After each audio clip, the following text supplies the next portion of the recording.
Yogananda Premananda Chanyavayecha Parshada Ram Krishna Gata Prana Sarvan Stan Pranamamyaham. I salute Yogananda, Premananda, and all the other disciples who had their life embedded, imbued in Shri Ram Krishna.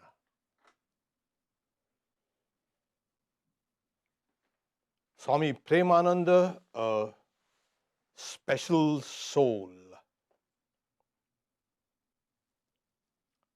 Soul. We all speak about we are souls. That's a better way than speaking about we are bodies. So we are souls.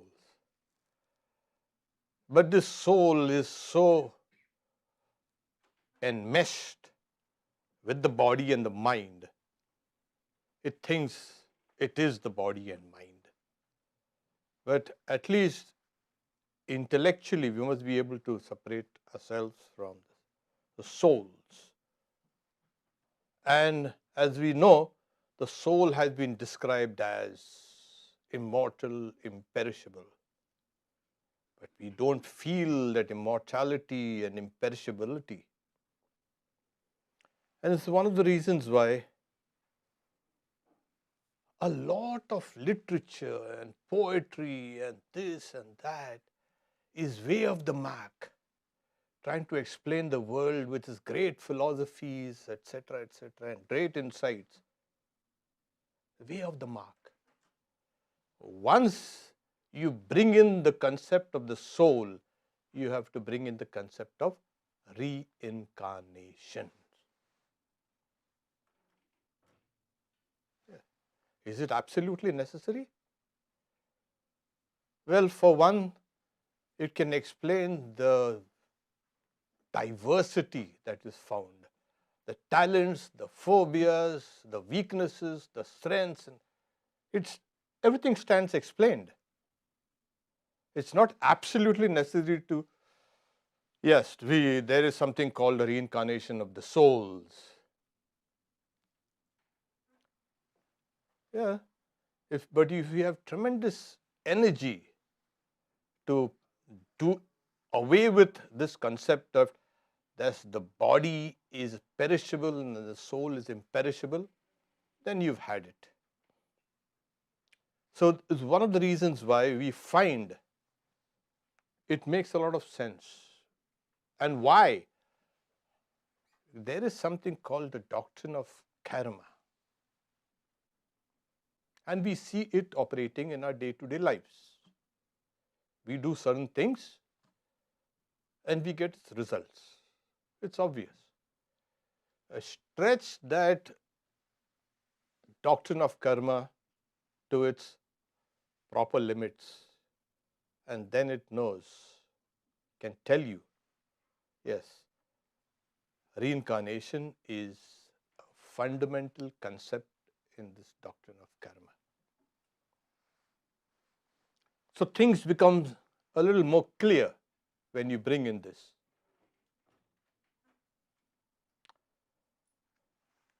And this world, as we know, is the world of experience. We see this world. It's there. But we don't see the various factors, the unseen causes that affect this world we experience. And the authors of the scriptures have given us an example of, well, you see the river and you click pictures and you write poetry and you see how beautiful it is. But you don't see all the water vapor, the moisture in the atmosphere. That is the soul of this river. So similarly, we perform karma, but we don't see its wider implications. These are the unseen causes and the unseen results that come to us. So this world will always be a mixture of the seen and the unseen. If we can see the unseen, then our problems have been solved. But not all our problems, most of our problems at least. We'll stop at least griping and complaining and criticizing. It's not a clockwork mechanism also at the same time. There's a randomness thrown in it. You don't know. Person might be doing spiritual disciplines for years and years and nothing is happening. There was some factor which that person did not take into account. And so you don't get everything precisely as you have done things. Sometimes you get more, sometimes you get less. That's the idea of what I mean by randomness. So these are souls coming and going. This is one level. But there is another level of incarnating souls. And these are the special ones. And that was Swami Premananda, a special soul. Yesterday was his birthday, and so we decided to have a discussion on him. These special souls, however, they come, they have a mission, of course. We don't have a mission. We don't have a direction. But those guys, they have a mission, direction. And their mission is to give us directions, to tell us that your goal is liberation. And not only that, they help us. These special souls we find, they do not come singly. Sometimes, mostly they come in a kind of a cluster. And they generally come along with an avatar. Okay, there's no hard and fast rule, they don't come singly, but they come together with an avatar. Take for instance, the Bhagavad Gita says, many lives of mine have passed and so have yours, O Arjuna. I know them all, but you do not know them. I mean, you don't know your own past. He's telling Arjuna, Krishna is telling Arjuna, Bahuni me vyatitani janmani, janmani tavacha Arjuna. Now the same Arjuna had come again. What? But without any trappings of Arjuna at all. He came as Swami Yogananda. Holy Mother says that he was Arjuna in his previous birth. What? But all that great heroism, etc., we don't see anything of that in Yogananda. Absolutely nothing. So, yes. So these special souls, they reincarnate. That's the reason why in the opening prayer I said Yogananda, Premananda. So Yogananda. And Sri Ramakrishna, he also mentioned that the other cluster of devotees who came to him, the special souls, he recognized all of them. So Premananda, okay, he says, in a vision, I saw, that is Swami Premananda. His pre-monastic name was Babu Ram. As a goddess with a necklace round her neck and with women companions. He has received something in a dream. His body is pure. Only a little effort will awaken his spiritual consciousness. Yeah. Now, he's seeing Swami Premananda. This is the first thing he sees. Sri Ramakrishna used to authenticate his vision also on the practical level, on the phenomenal level, the relative level. So when he first met Sri Ramakrishna,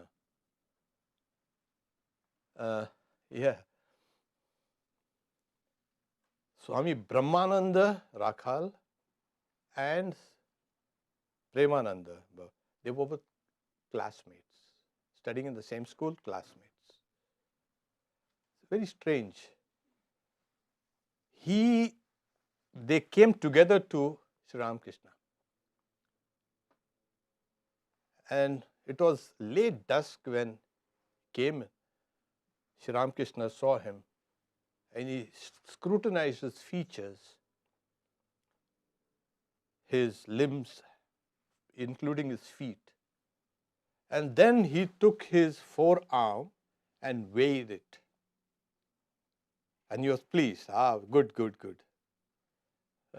If it is lighter than usual, then it signifies a beneficent intelligence. If you have, like those heroes that we see, we find all the thick muscles, thick arms, they are worldly. Thin arms are little, lighter arms are spiritual arms. He did that. So he authenticated as they say, the receptacle into which that soul has come in and found it also beneficent. He also spoke about Swami Premananda as one of the ever perfect souls, Nitya Siddha. Now that's a high class of souls. He also spoke about him being an Ishvara Koti, that is, companions of the Lord when the Lord incarnates. Now this is fascinating because the others were Swami Vivekananda, Swami Brahmananda, Swami Yogananda, of course, Swami Niranjanananda, Purna Chandra Ghosh. 5 became monks and 1 remained a householder. So these were the Ishvara Kotis. What is the class of souls who are akin, as it were, to an avatar? And he calls all of us, Sri Ramakrishna, Jiva Kotis, class of ordinary souls. So those guys are Ishvara Kotis. So Babu Ram Ghosh was born in a village near Antpur. The place is still there and it has great significance nowadays for our order. And his father was Taraprasanna Ghosh and his mother was Matangini Ghosh. They were both from well-to-do families, aristocratic, and they had their family deities of Lakshmi and Narayana. And they were very pious, extremely pious. You can see how the connections come in. Now, Premananda's eldest sister, Krishna Bhavini, was married to Balram Bose, the great householder disciple of Sri Ramakrishna. Babu Ram had 2 other brothers. One was Tulsi Ram and another was Shanti Ram. He was the 4th child. third child. Both the parents as well as the children were extremely devoted to God. They were raised in a Vaishnava family, in the traditions of Vaishnavism. And so Baburam, as I say, he started going to the village school, and then the mother said, this boy will get spoiled here. Let us send him to Kolkata to study. So he came to Calcutta and he took up residence there in one of his uncle's house and he started studying. And then he, as we know, came across Swami, not Swami Premananda later, but M, the recorder, Mahendranath Gupta. You see, it's a kind of a divine play. Now at this distance, after the years, now you can see how Sri Ramakrishna was, as they say, drawing all these souls and connecting them even without their knowledge. So Baburam, he physically, he had very feminine features and a feminine nature also. So he had hardly any body hair, but he had a shock of black hair. His feet and etc. were reddish and soft, and he had a very weak digestion. I mean, it's not a robust health like Swami Vivekananda and Swami Brahmananda. He was like delicate. And all through his life, he suffered from some kind of indispositions. So Sri Ramakrishna is saying that he is an Ishvara Kotiya. Even he, when he was young, at times something comes from within you telling you, it's kind of an intuition, what you are and what you ought to be. And we kind of fall short always. And we try to strive. So Baburam, the young lad, also had this kind of intuition. I want to be like something like this. And one of his intuitions was, I like to live somewhere on the banks of the Ganges in a wooded area with a monk, and I will practice spiritual disciplines. And after the initial meeting with Sri Ramakrishna said, go to that grove of 5 trees, Panchavati. And he went and actually saw that this was what he had intuited and imagined and dreamt. So this was kind of laying the groundwork. Swami Vivekananda, when he was conferring the ordination of sannyasa, that is complete renunciation, after Sri Ramakrishna had passed away, knowing that the master had spoken about Swami Premananda as an aspect of the goddess, he named him Premananda.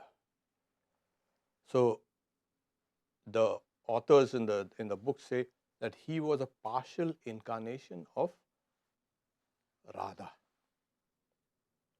Now this Radha business, I kind of, at least I was, it used to throw me off.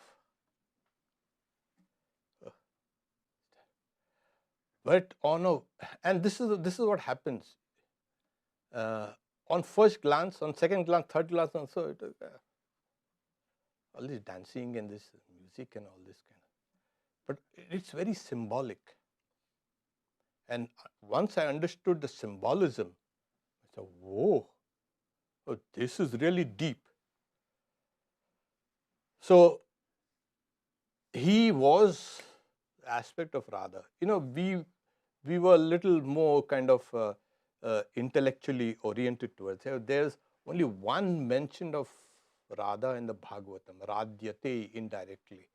And the initial companions of Chaitanya, the 6 Goswamis of Vrindavan, they concocted this whole Radha business and Radha episode and all that.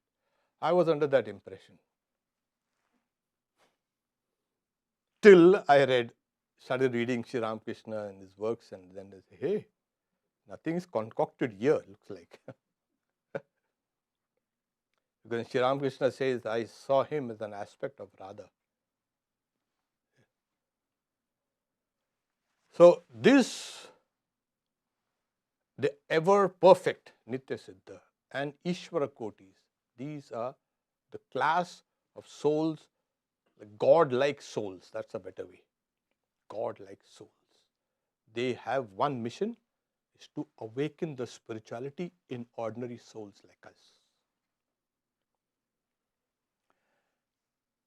One time, he had gone to Vrindavan, Premananda, and he was near the pond, the old place called Radha Kund, the pond of Radha. And he was there, and suddenly he sees a very beautiful young girl coming with costly clothes and jewelry. She brings a plate of sweets, etc., and leaves it with him and disappears. And see, he asked those priests, he describes that vision, that girl. Who is that? Who is that? Saying, see, we are poor. Where will we get food like this?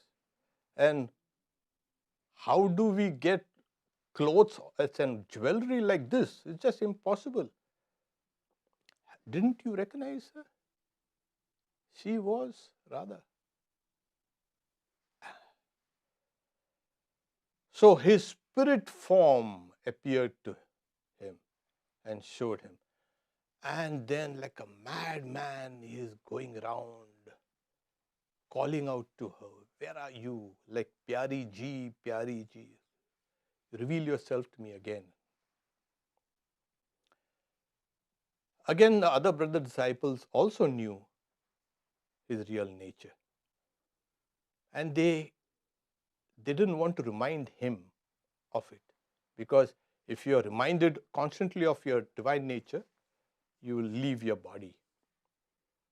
But at the end, when he was passing away, he tells Swami Sharadananda, I have a great desire to put on a cloth of pure yellow and eat rice as white as jasmine. It's one of those symbolic descriptions of Radha, the aspect of God that he was a part of.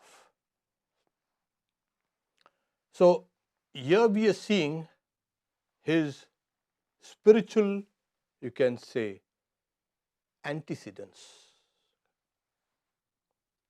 And also we are seeing another layer, the ordinary layer of his normal life, the life in the world. And at times he used to flip.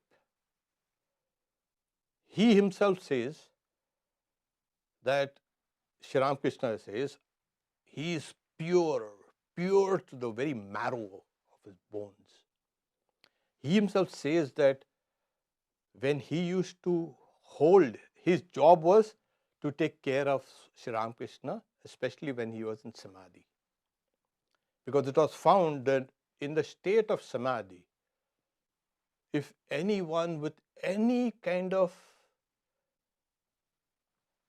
worldly thoughts or worldly subconscious thoughts would touch him, Sri Ramakrishna would cry out in pain. His Samadhi used to break. And Swami Premananda's job was to take care of that, hold him, or he might not fall, and serve him. And this he did. And at the same time, he's saying, we used to pray for that pure person. He is praying for more purity. Because Sri Ramakrishna himself was so pure. And this is something that we'll, because in the state, when Sri Ramakrishna was in the state of Samadhi, and at times the states of Samadhi has was so high, it is called the Mahabhava. This is the very crest of bhakti. This Mahabhava, the great bhava, the great bhakti, is also called prema. Sri Ramakrishna says, prema is the cord with which you can tie God. So Sri Ramakrishna used to go into these states of Mahabhava, and Swami Premananda had to take care of him. So he never had to have any kind of impurity in his mind. Not only that, he also had to be, he is a godlike soul. And so he also had to experience the levels of Mahabhava, the great bhakti. Otherwise, things of a dissimilar nature, something will crack. So he also used to experience that. He never mentioned it, but towards the end, 1916 and later 17, saying, I have experienced this, saying this body has experienced Nirvikalpa Samadhi and Mahabhava, etc.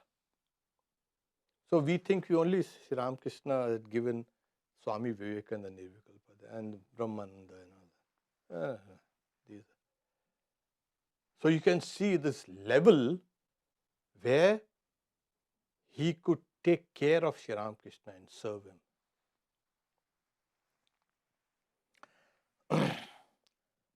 This is the very telling, you can say, aspect of Sri Ramakrishna never liked Swami Vivekananda, who he said was the greatest of the great, or Swami Brahmananda, who was also of a class of his own, as it were. He never let them touch it, because they were of the heroic type. There are different types of spiritual attitudes. When you start your spiritual practices, generally we ask those who are seeking liberation, take up the heroic path, the heroic attitude. That yes, I'm going to smash this ignorance, smash this bondage. And that is the correct attitude. This kind of weak, maybe, no, I don't know. This kind of wishy-washy attitude, Sri Ramakrishna also despised. He said, no, these guys are like flattened rice soaked in water. There's no stuff in them. You say, when you have, when these farmers, they go to buy bullocks, they touch the tail of the bullock. And if the bullock sits down, it doesn't have any kind of grit. But if you touch the tail and the bullock starts jumping about, they'll buy that. So he wanted these kind of, so Swami Vivekananda and Raja Maharaj and all these were they were the very heroic type. Like suppose they decide, I'm going to sit down the whole day and night to meditate. They will sit down and meditate whole night. For us, we also will make a resolve. We will sit down the whole day. And then after 5 minutes, maybe I should make another resolve.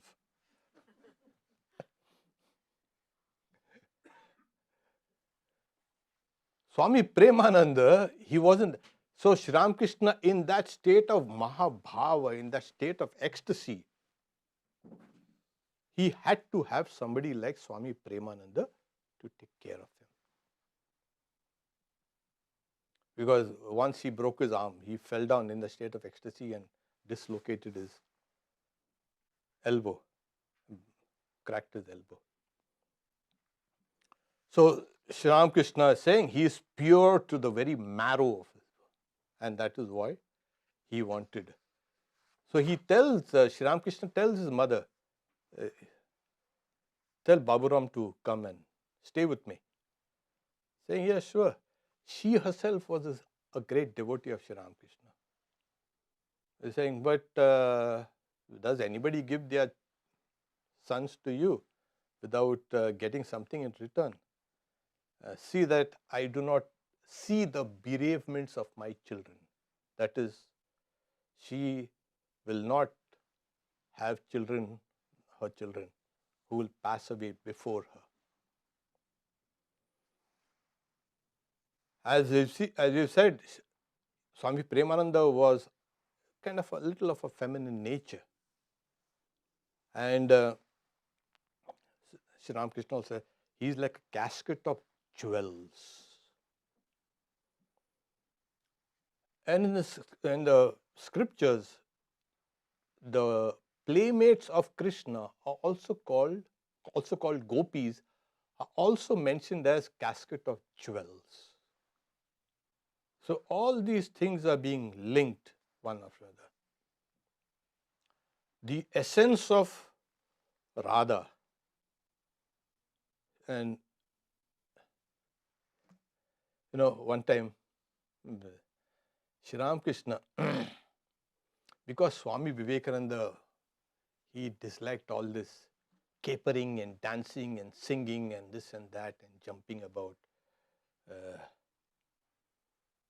He never liked these kind of songs, and he didn't like those kind of people also.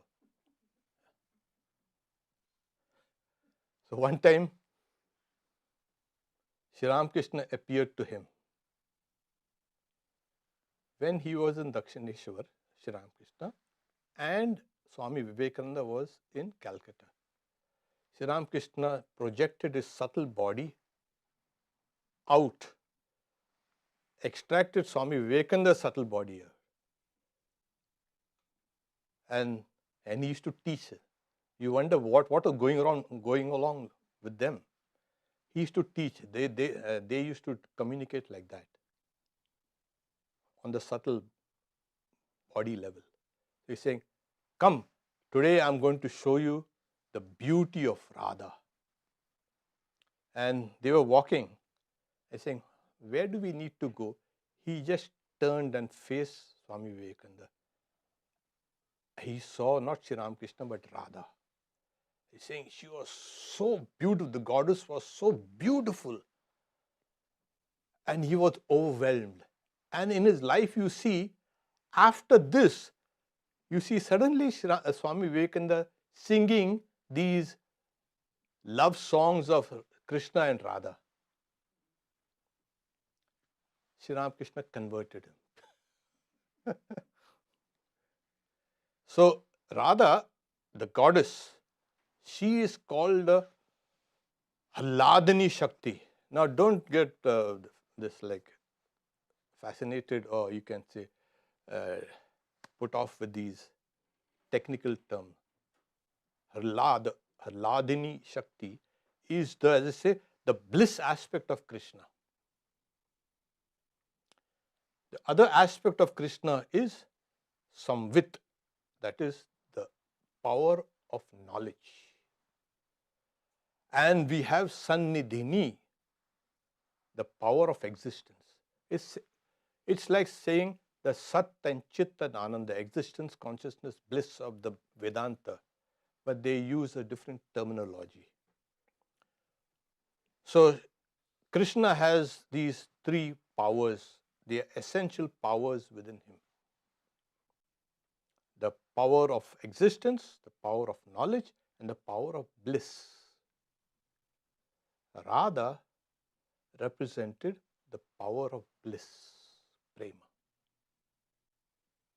See how his name also became Premananda.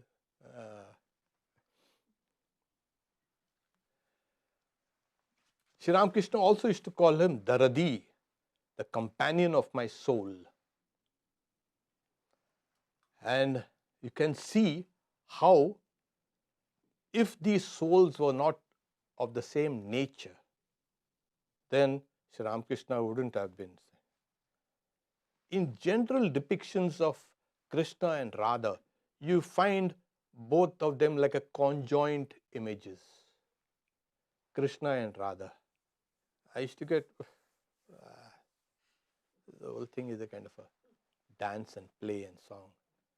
But later, that was when I was in my unwise days. But they represent it's called the Jugal Murti, the conjoint images. They represent the Purusha and Prakriti, God and nature. And God and nature are always together. Yeah, like souls, I said, your soul is now one with the body. You can't just say, I am a soul, but when you try to imagine your soul or conceptualize your soul, you feel you are only the body. So in Vedanta, it has become like that. The soul has become the body, as it were. And the body is taken as the soul. And this is that interminable, cannot be dissolved ignorance. One is taken for another. So Purusha is there within the soul, and Prakriti is nature. So when you see these conjoint images of Krishna and Radha, it is actually a conjoint images of ourselves, the soul and nature both together. That's why Sri Ramakrishna says, that's why Krishna wears a yellow cloth, because Radha is golden, Krishna is blue, and she wears blue clothes. Just to show that Purusha and Prakriti, nature and God of the ancient Sankhya's, the one. Because they don't like to call, it's one of the things that Vaishnavas don't like at all. The world, nature is an illusion. Oh no, they don't like that. No, it's real. Why? Because Radha is real, love is real, and that's the power of Krishna. So they don't take this as unreal. It's real. This is a typical dualistic attitude. Nothing wrong with that. But only it's not the idea of materiality is not present in this dualism. It's divine. That's the only thing we say. Oh, nature, it's supposed to be exploited, it's supposed to be destroyed, it's supposed to be this. It's just material. No. For them, it is a divine manifestation of God. Now, we are talking about all love, etc., etc. He was made of love. His body was like made of love itself. One time when he was young and when he came, like I said, he was around 20 when he first met Sri Ramakrishna. But he looked much younger, like a teenager, like 15 or 16-year-old.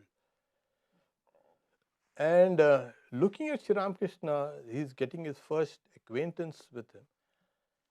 Say, I want to experience this bhava that you experience. I want to experience. So, Sri Ramakrishna is saying, does anything happen with my will, my child? This is mother's will. And then Baburam Maharaj he was kind of a little peeved and hurt that his request was not granted. So he had to go to his village home and he left for the village home. And now Sri Ramakrishna is worried. These were the initial days when he had just begun to get acquainted with Sri Ram. He's telling everybody, Baburam wanted to experience samadhi, ecstasy, and he hasn't yet. Maybe he might leave me. So he's praying to the Divine Mother, Mother, give him something, give him some experience, or he will go away.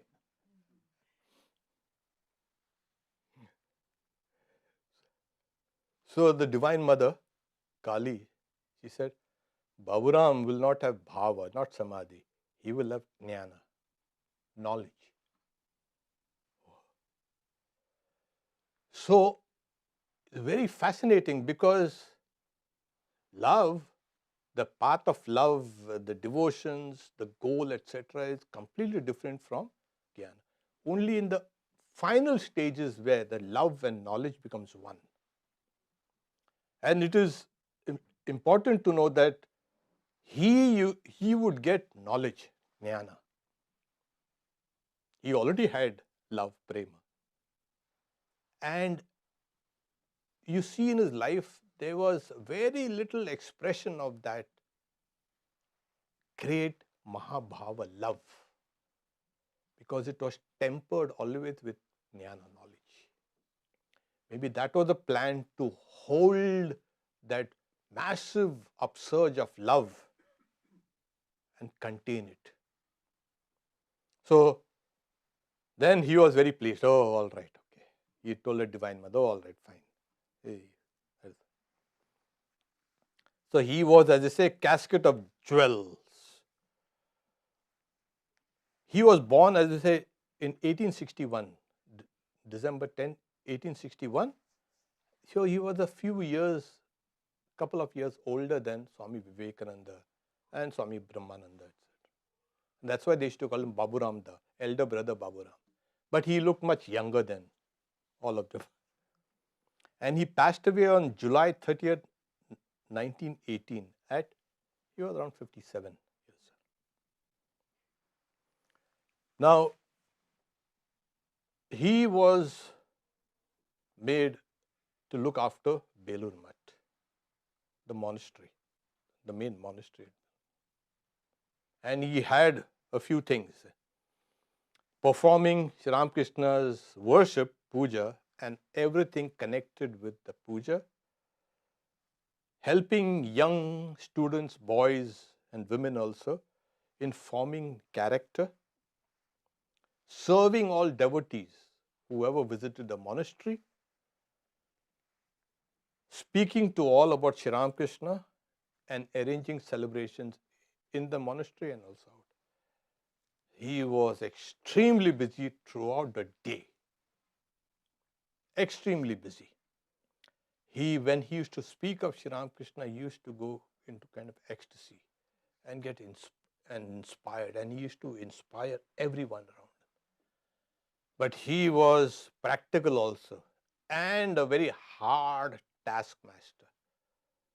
For instance, there was one novice who was asked to use a sickle to cut the grass. Those days they never had a lawn mower. So he was cutting, and he nicked his finger.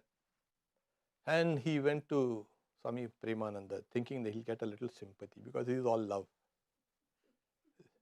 So I told you to cut the grass, not your finger. He was like that.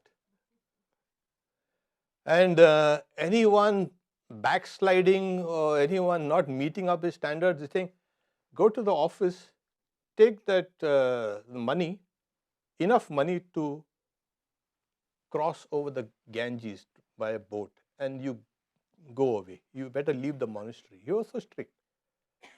Thinking that, oh, there is something called, I like that word, tough love. There must be love, but when there's tough love, not that softy, oh, all right now. So he had tough love. Like, he could scold. One time, and he was a strict vegetarian, being a Vaishnava, etc., grew up. And he used to sometimes look disapprovingly. These guys eating sometimes, like, fish or whatever, because that was offered to Sri Ramakrishna. So Sri Ramakrishna one time comes in a vision saying, so what if they eat a little fish and all nowadays? What is that to you? And he goes to the kitchen and he salutes that knife which they used to kill. It's not only this, like Sri Ramakrishna, he had passed away, but you can see that he was constantly with him. It was not this.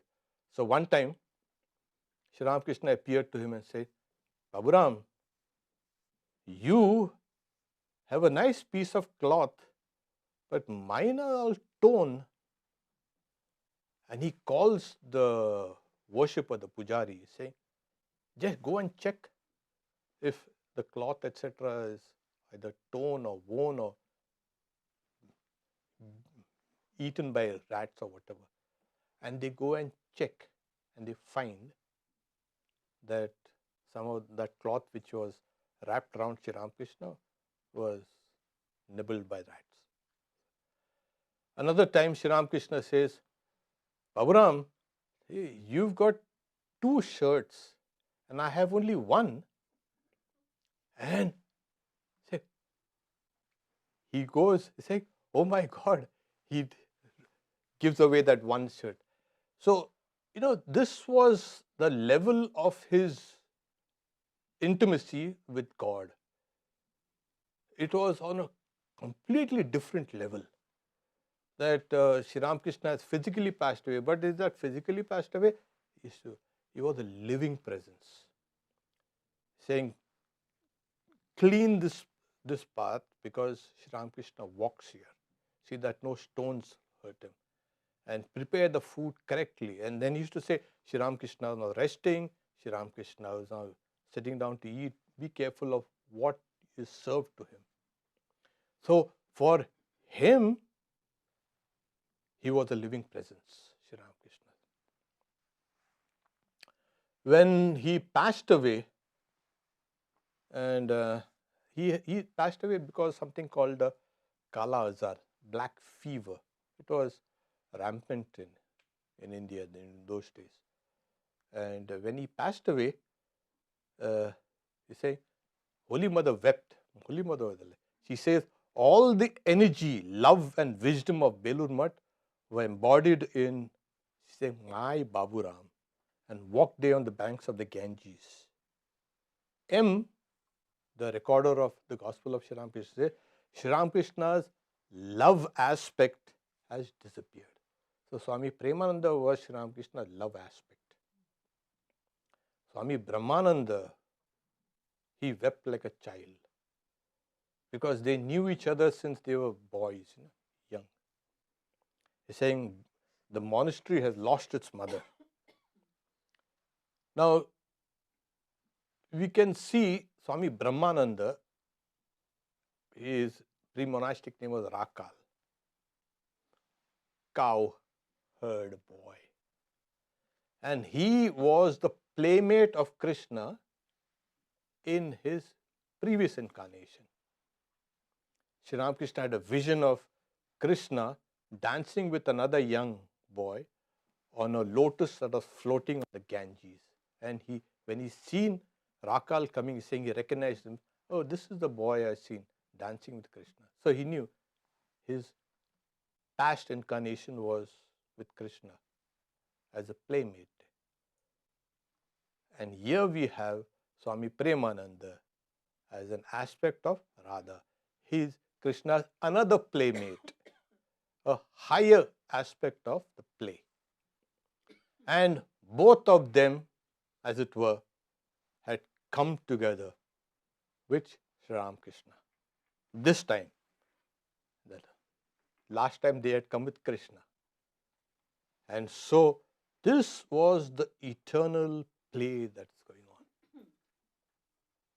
So these souls, they come, they show us what exactly is spiritual life to the very smallest details. He was extremely energetic. He used to eat very less. One time he was meditating and it was time to close the temple. So the one who in charge of that temple came and he found him as if he was sleeping. He said, must have dozed off while meditating. So he takes a small lamp, a flashlight rather, and keeps it near his face. And Swami Premananda wakes up, comes out and he says, were you sleeping? No, I wasn't sleeping. I have put my sleep to sleep and I no longer sleep. I am awake. So these were the people, very industrious, very meticulous, very loving, and they put their entire energy in spreading Shri Ramakrishna's. He used to go around also to places to preach, and he was not a great scholar, but he used to speak from his heart, and everybody became enraptured listening to him. Holy Mother, one time, she remarked, because some devotees were supposed to take him to what is called Bangladesh, East Bengal, to deliver a series of lectures. And he wasn't well. But they were insistent. And the Holy Mother said, take care of them. Their bodies are not ordinary bodies. Their bodies are divine bodies, godly bodies.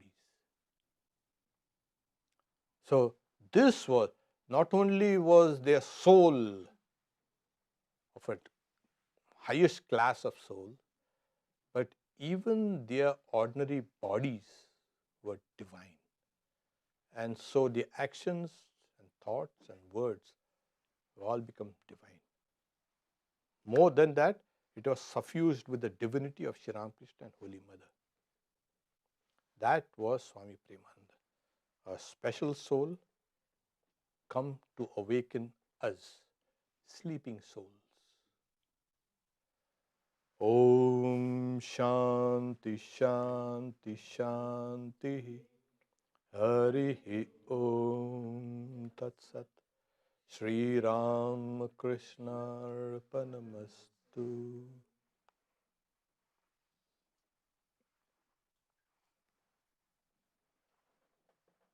Okay, there are no questions here. Our questions can be taken down in person. Next Sunday, we're going to speak the conundrum of the seer and the seen. 10 a.m. And we have Wednesday, 7 p.m., the Gospel of the Holy Mother by reading and discussion by Swami Brahmatmananda. Friday, 7 p.m., Self-Knowledge, Atma Bodh, the study class.